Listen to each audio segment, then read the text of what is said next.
আজকে আমার পার্টি মেকআপের বুকিং ছিল গড়িয়াতে, তাই সকালবেলা থেকেই বৃষ্টি হচ্ছিল বলে অনেক টেনশন হচ্ছিল যে কি করে যাব কাজটা করতে, পার্টি মেকআপটা করতে কি করে বেরোবো।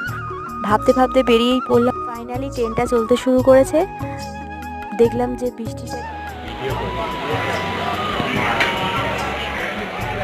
কিরকম মেকআপ লুক চাই। আমার একদম লাইট, একদম একটা শাটল লুক লাগবে, যেটাতে মানে খুব গ্লোই স্কিন না, একটু ব্লাশারটা বেশি হবে, মানে একটু জাস্ট হালকা হালকা গ্লেজি। হ্যাঁ, হালকা গ্লেজি। ঠিক আছে, ওরকম করে দেবো। আমি তনুশ্রী, আমি শুভ্রার কাছে আজকে সেজেছি। আমি ঠিক যেরকম বলেছিলাম ও ঠিক অ্যাজ ইট ইজ সেম সাজিয়েছে। আমার ওর কাজ খুব ভালো লেগেছে। Thank you. ওয়েলকাম। হঠাৎ করে কারেন্টটা চলে গেল।